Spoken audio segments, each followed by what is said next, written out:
Macpherson, and just very excited and honored actually this morning to introduce my guest, Dr. Richard Swartz. Richard, are you ready to go? I am ready, Guy. All right. Dr. Schwartz began his career as a systemic family therapist and an academic at the University of Illinois and at Northwestern University. Grounded in systems thinking, Dr. Schwartz developed the internal family systems model, otherwise known as IFS, in response to clients' descriptions of various parts within themselves. In 2000, he founded the Center for Self-Leadership, which offers 3 levels of trainings and workshops in IFS for professionals and the general public, both in this country and abroad. A featured speaker for national professional organizations, Dr. Schwartz has published 5 books and over 50 articles about IFS. All right, Richard, obviously that's just you in a nutshell, but step back a moment. Tell our listeners where you're calling from, and let's dive in. Yeah, I'm at home in Brookline, Massachusetts, which is really adjacent to Boston. So I'm in the Boston area. And what was your other question? Well, just that was pretty much it. Are you originally from there? No, I moved here about 3 years ago. I was most of my life spent in the Chicago area. Okay. All right, nice. So let's start out here. We talked a little bit, before we started recording about a quote or mantra, something that kind of sets the stage, gives our listeners a context and an idea about yourself. What would you like to share with us today? I like the phrase, all parts are welcome, that encapsulates some of my approach. So that would be it. Okay. And give us an idea of why that quote, and I guess it might be an opportunity to give a little background about, quote unquote, your approach. But when did that quote, all parts are welcome, become resonant for you? Yeah, well, I'm trained as a family therapist, so I was steeped in systems thinking. And then I began working with a population of bulimic kids in the early 1980s, actually, quite a long time ago. I'm an old man. And I started to get curious about why family therapy wasn't working for these kids. And they started to talk about these different parts of them. That's the word they used, and would talk about how one part would tear into them and call them names, and another that would bring up another part that would feel bereft and empty and alone and scared. And that was so dreadful that to the rescue almost would come a binging part that would take them out and make them feel better temporarily. But the critic would come back and attack them for the binge. And so as I listened to that, it sounded almost like a family therapy session where you had these escalating sequences of people interacting with each other that would make for symptoms. And so I became curious, could I apply some systems thinking to this inner world of what they were calling parts? And I was assuming at the time, what most of the field has assumed, that they were what they seemed. So the critic was an introject of parental criticism, critical energy, and the binge was an out-of-control impulse. And so I was having my clients fight with them and try to control them, which only made it worse. But with that conception of what they were, I didn't have an alternative. And then I had a client who cut herself, and I hated that was happening on my watch. And so I decided I wasn't going to let that cutting part keep doing that to her. And after battling with it for a couple hours, it agreed not to cut her. And I opened the door of the next session, and then she had a big gash on the side of her face. And I just collapsed at that point, and I just said, I can't beat you with this. And that was a turning point in the history of this work, because she said spontaneously, I don't want to beat you. And I shifted out of that coercive place to just being curious, that why do you cut her? And the part talked a lot about how when she was being abused as a child, it needed to get her out of her body, and it needed to contain the rage that would get her more abuse. And so I shifted again, and was able to give it a lot of appreciation for trying to save her life back then. And the part burst into tears and talked about how everybody hated it and tried to get rid of it. And that it was really just trying to protect these other very vulnerable parts of her still. And it still had to deal with the rage. And so there were reasons it still was doing this to her. And by a turning point, I mean, from that point on, I never got into a power struggle with a part because I learned that they're all trying their best and they're stuck in the past in trauma scenes often, and are forced into these roles that they don't even like and think that they desperately need to keep doing, and are also carrying what we call burdens, so extreme beliefs and emotions that came into the person's system from the trauma, and it almost attached to these parts like a virus and drive how they operate inside. And so as I got all that, there was a total shift in the way I approached these parts and then helped other people approach them. So that's what I mean by all parts are welcome. We work with parts of people that have perpetrated and done really bad things to kids, and I've worked with inmates with this work, and even those parts that you think are just evil, when approached from a curious place, and ultimately leads to having compassion for them and how they had to protect when the person was being abused. This is really fascinating. I mean, the story of how this came about is almost as fascinating as the work itself. Richard, when you talked about how this work began, what stage were you at in your career, so to speak, as a therapist? I was a punk. I was maybe 32 when I ran into the phenomena, and I had just been hired at an Institute for Juvenile Research, it was called, part of a family therapy training program. And I had maybe 3 years of clinical experience with pretty severe populations. We were working with gangbangers from the west side of Chicago at that time. And then I also got interested in eating disorders. So this was very early in my career, which I think was lucky because I wasn't totally attached to the frameworks that I've been using. I think one of the things that struck me, and I'm wondering, I think it may have struck our listeners as well, is that the way you described the evolution of this process, you seem to be doing these kind of marvelous things. I mean, the way you approach things with curiosity. You said you were working with kids who were having or who had bulimia. Was there the association? Were you thinking, okay, this can be used or with trauma, quote unquote, as well at that point? No. And as a family therapist, we were trained. I was what's called a structural family therapist. So we were taught that you don't really have to worry about the past. You can just reorganize these family relationships in the present, and that will take care of the symptoms.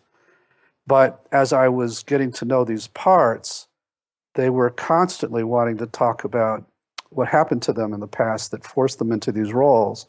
So I was kind of pulled, kicking and screaming into the past and into trauma scenes by and large. And so, and then I came to recognize that most of the time these parts really wanted to be witnessed for what they went through, and that people in general tend to try to forget all that. When you get hurt badly, you don't want to spend time with the memories, sensations, emotions, beliefs that you got from that time. You want to kind of wall them off inside and what I call exile them. But in doing that, you're not just exiling the memories, sensations, emotions, and beliefs. You're locking away the parts of you that were most hurt by those experiences that are still frozen back there.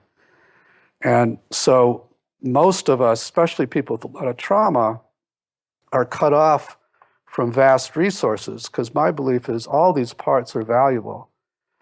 but they get these burdens, and then we don't want to be around them.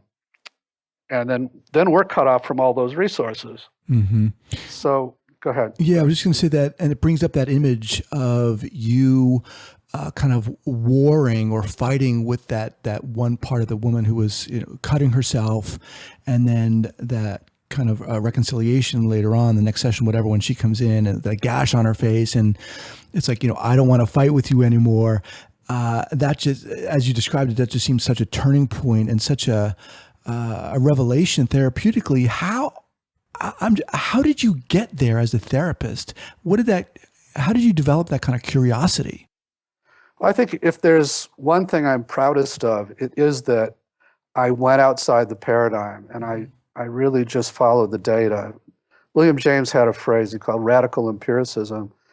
So I consider myself a radical empiricist. Most of this journey has been taking me to places that I didn't believe in at all when I started out. But because clients were teaching me this, I really said, okay, to all my skeptical parts, let's just wait and see. And so now I'm miles and miles away from the set of beliefs that I had when I started out. And it's it's a tough sell in our culture too, because even the idea of having what I call parts, which are real subpersonalities, has been so pathologized that everybody's afraid. Mm-hmm. What do you think? I'm Sybil or something like that. Mm-hmm. Let's kind of shift gears here and talk about how you got here in the first place. What got you into this field? Oh, that's a bit of a long story.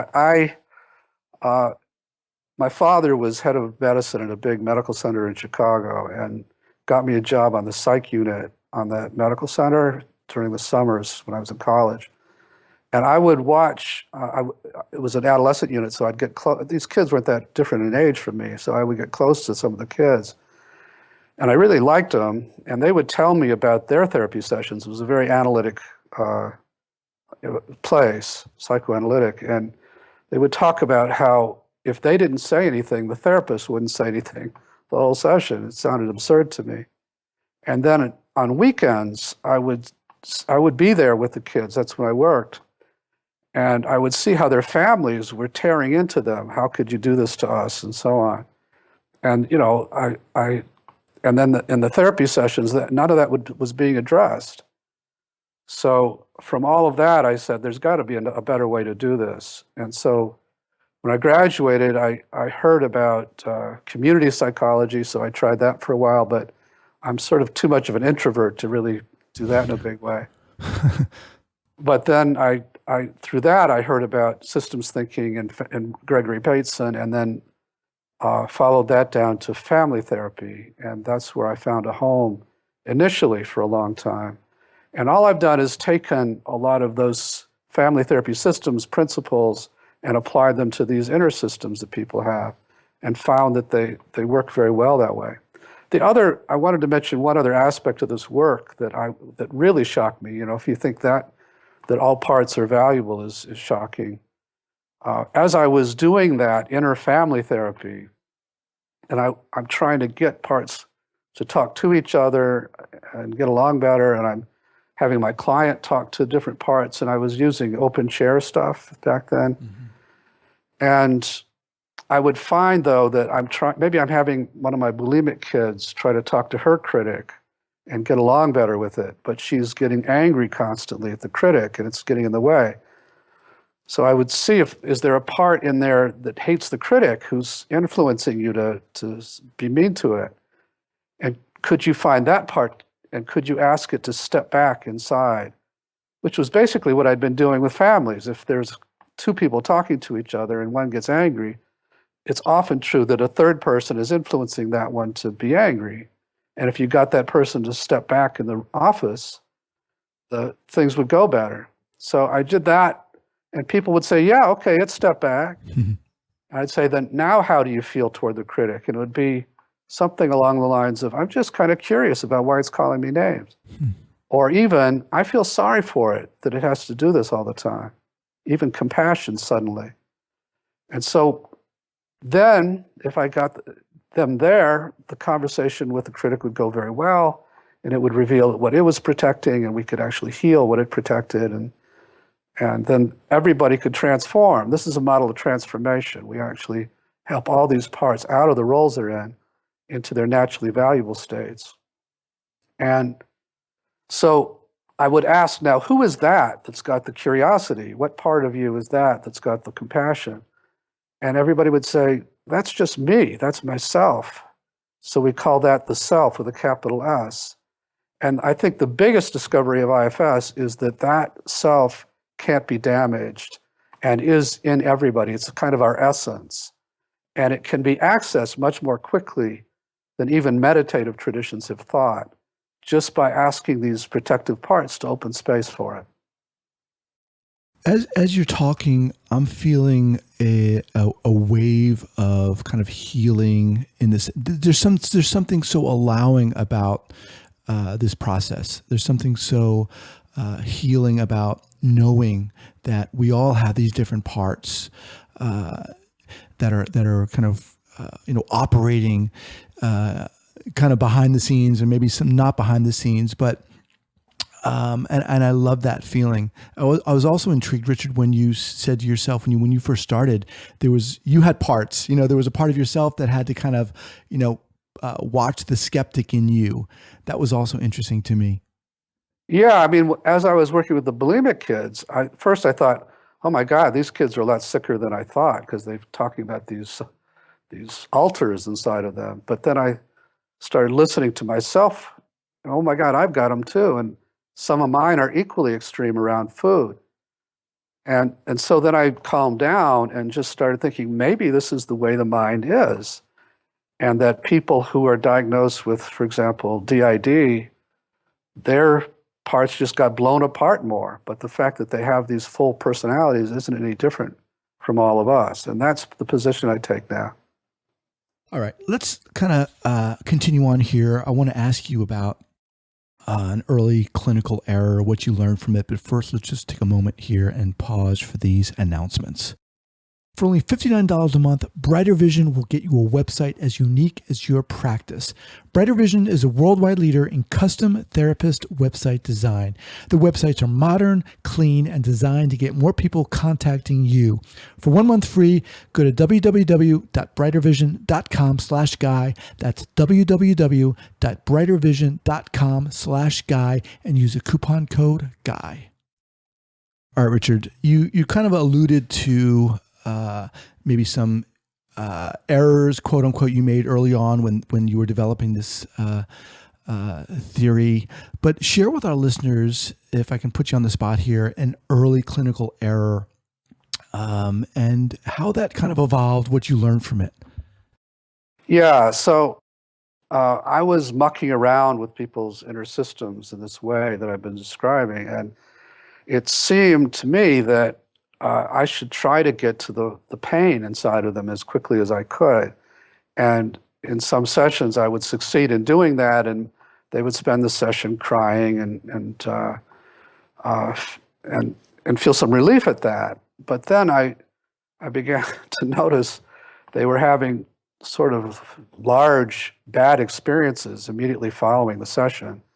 I had a client leave my office and get into a car wreck, for example, or another client spiked 103 fever right after a session. I began putting two and two together, and maybe there's something about what I was doing in the session that was related to these backlash experiences. And so I got real curious about that and learned that I was violating the rules of these inner systems by going so quickly to what I'm calling the exiled parts, the parts that carry the pain or the shame or the terror of the traumas.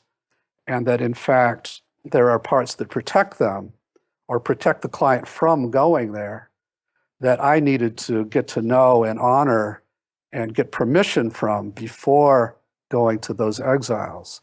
So that led to a kind of map of this inner world that included protective parts and then exiles. And so we've learned the hard way, as I mentioned, to go to exiles first. So even if a client comes in and says, I've got this intense pain or shame, inside that I want to work with. I'll say, we'll get to that. But before we do, I want to go to the parts of you that don't want us anywhere near that. And I want to hear all of their reasons for that. And I want to address their fears before we go to these places. Can you think of a time, an example of a client you worked with where this might be a good example? Well, sure. I do it every day. So say a client has a lot of pain that's locked in from a trauma that they're wanting to get to. And I'll say, let me talk to the parts that don't want us to go there. And so the client will focus on a part that, for example, never wants to be vulnerable again because vulnerability got them hurt in the past. And so I'm asking to do something that this part swore many years ago they would never let them do again. Does that make sense? Mm-hmm. Yeah. And in fact, they hate those vulnerable parts. They want them out of their life. And so I would say, okay, I would say to the part, or I would have the client say to the part, that totally makes sense. I totally understand why you wouldn't want us to go there. And I'm sure bad things have happened in the past when those parts did get out. So you're the boss. We're not going to go anywhere without your permission, which is disarming just by itself to say that. But if you would be willing to let us open that door, we could heal those parts. We're not going there to wallow in the pain. You might feel some of the pain, but you won't be overwhelmed. I'll make sure you're not overwhelmed. And we can actually get them out of where they're stuck in the past, take them to a safe place, and unload all the pain that they carry. And that will free you up as this protective part, because no longer will you have to try and keep all that locked up, spend all your energy keeping this person from being vulnerable. You'll be freed up to do something entirely different that you would much prefer. So that's my pitch to protective parts. Mm-hmm. And it's a very seductive pitch. Very few of them will say, I still don't want to do it, if they trust I can pull this off. So there's an element of coming across in a very confident way that's necessary. And many therapists have been schooled away from having any confidence. So, but I'm saying I can guarantee we can do all these things if you want, but you're the boss. So, and I mean it. If they choose not to do it, we're not going to do it. Richard, what drives you day to day? You just said you do this every day. You've been doing this for a while. What keeps you going in this field and in the work you're doing day to day? Oh, there's a number of things. I mean, when I'm doing the work with clients, I feel so privileged because it's like you're in this sacred territory with them and they've allowed you in, and you feel so connected, and it's just a joy to watch how they can heal themselves. So some of it is just the actual work, and then I sort of have got a mission now to actually pump out of therapists what's been pumped into them, all the fear they have. Because one of the things that you find with this work is it's a totally different paradigm for understanding things like dissociation or flashbacks or panic attacks. All the things associated with trauma, resistance, are the activities of protective parts. And when you get that, you don't fear those things. You don't fear even more severe symptoms. As I say, we work a lot with anorexia, with people on the brink of death, suicide all the time. And so we go to the parts that are the suicidal part and listen to its story of why it wants to kill the client and negotiate with it. So if we could get her out of her misery in a different way, would you have to kill her? No, but I don't think you can do that. Would you give us a chance to show you that we can get her out of her misery in a different way? Okay. So it's like that. So it's a very different way of understanding all these things that people have been scared of. And for example, if a client in a normal therapist's office has a panic attack, therapist will stop and try to ground that client and help them breathe and look into my eyes and feel your feet on the floor. and try and get them back to a more normal state. But the message to the panic part is you have to leave, you don't belong, which is the opposite of all parts are welcome. So if a client has a panic attack in my office, I'm saying, it's so great you're here. I see you're really scared, but I'm really glad you finally got the courage to come into the office. And it'd be easier to help you if you'd separate from the client a little bit so she can help you too. And the two of us are going to really help you. And the client will suddenly seem grounded because the part's willing to separate, but the message to the part is you're so welcome, not you need to leave. Wow. This is awesome. Thank you. This is awesome. I mean, I'm just, when I first started this podcast, Richard, I was doing a lot of commuting. I was doing my postdoc, my pre-doc, and I would always be stuck in traffic, thinking about my clients, worrying, what the hell I was doing. And I wished that I had the opportunity to just listen to you, listen to this, what you're saying. It's so inspiring because I love what you're talking about, the fear that therapists have that's been baked into them in a sense. Yeah. And, in my experience, a lot of therapists are scared of doing this work. Trauma is like, you do that. Say more about the fear that a lot of therapists have about this process.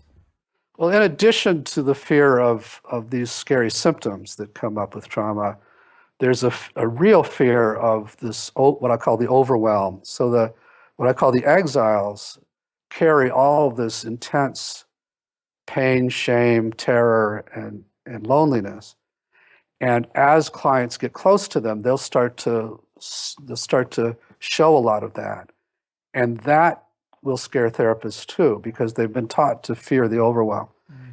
Even by some trauma therapies that say you have this window of tolerance that you constantly have to monitor and then teach people grounding skills if they get close to the thresholds. I discovered very early into this work with trauma that parts can totally control how much they overwhelm. So if in advance of going to an exile, I have the client ask if it's willing to not overwhelm them as they get close to it, and it agrees to not overwhelm, they never do. And that's never been violated in my 30 years of doing this. So I can very reassuredly say to clients, we can do this and you won't be overwhelmed by all the emotion that's in there. You'll be with it, but you won't be drowning in it. And and just being with it is very healing to this part. And it's the self, not me, who's with it in this inner world. And most of these parts really just want you to witness how bad it was and kind of get how much emotion they had to go through. And also maybe some of the details of the story, maybe not. Again, I'm reminded of that image of that girl coming into your office with the slash on her face this time. It almost feels to me like, okay, now do you see me? Now do you recognize me? Exactly right. And that's very insightful, because so often if you do what most of us do with symptoms, which is to try to kill the messenger, the messenger is going to try harder to kill you or to at least get your attention. So we do this a lot with medical symptoms, for example.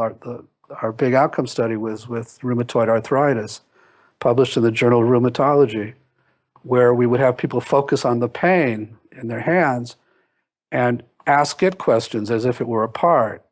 And the answers will come, the typical profile was this part was going to cripple them because it couldn't stand how much their caretaking part, these were Italian South Side here in Boston women who'd never been in therapy before, but had these huge caretaking parts and that wouldn't let them take care of themselves. And the arthritis was a way to get, to not let them keep doing that, because they wouldn't listen to the parts that didn't like this predicament. No. Richard, people who are listening to this podcast have varying levels of experience I really like honing in on the people who are just getting into this field, maybe the people who are kind of burdened with a lot of fear, if you will. What advice would you have for those people, for people who are just beginning their kind of trauma-informed journey, if you will? Stay curious. Don't believe a lot of what you were taught. Trust that even very severely diagnosed clients have this essence that I'm talking about called the self that's just beneath the surface of these crazy parts. And find ways to access that. And then also don't fear the activities of the parts, that they're just trying their best. They're trying desperately to keep the client safe, and they're frozen in time. They're stuck. A lot of times I'll just have a client focus on a protector and ask it how old it thinks they are. And most of the time, the answer is in single digits. Mm. This part thinks they're still 9 years old and still living in that level of vulnerability. And so just updating these parts, just saying, no, I'm not 9 years old anymore. I'm actually, speaking for myself, I'm 66. Mm-hmm. That's a big revelation. And some of the parts just won't believe it. They can't believe that they don't still need to protect you. So anyway, I went on and on more than you asked. No, that's great. I have it all down here. Again, everything's going to be linked up here at the show notes page at traumatherapistpodcast.com. Richard, in terms of books, I mean, obviously, again, we're going to have your website linked up here with your books and so forth and trainings and so forth. If you could recommend a book to our listeners, something that's maybe inspired you, what would you say? I think by far the best book on trauma now is Bessel van der Kolk's The Body Keeps the Score, which has been out a couple of years now and covers the landscape in a really great way. There's a chapter in it on IFS, but it captures virtually everything that's being done in the trauma field in a very engaging writing style. So that's The Body Keeps the Score, Brain, Mind, and Body and the Healing of Trauma, Bessel van der Kolk, right? And yeah. I definitely remember that you were mentioned, you featured in that book. In terms of trainings, say a little bit about what you've got going on at your website. Yeah, so we do 3 levels of training all over the country and in Europe and other countries. The level 1 training is either 6 3-day weekends spread 2 months apart, where and they're all very experiential. So we have a 3-to-1 ratio of trainers to students so that we can keep it very safe and people can actually practice with each other and do a lot of personal healing during the training and get very close to each other. And so there's level 1. There's also a retreat style level 1, which is 2 6-day blocks in nice retreat centers. And then there's a level 2 that I do some of. I don't do any level 1s anymore. And then there's level 3 trainings that I do. So you go to our website, which is selfleadership.org, and you'll get all that information. There's a bookstore that has all my books and stuff. And then I also mentioned we have a conference in Providence, Rhode Island, annual conference coming up in, I believe it's November this year. Okay. So people can check on that too. Is there a link to that on your site? I don't know if it's up yet, but okay. It will be shortly. Okay. And then I'll be certainly willing to post that up on the show notes page as well. Yeah, it's November 10th in Providence, Rhode Island. Okay. Richard, I want to thank you so much. It's been really, really inspiring, and I'm ready to go jump out and get some of your books. Fantastic, so, guy. Yeah, I appreciate you taking the time to do this. My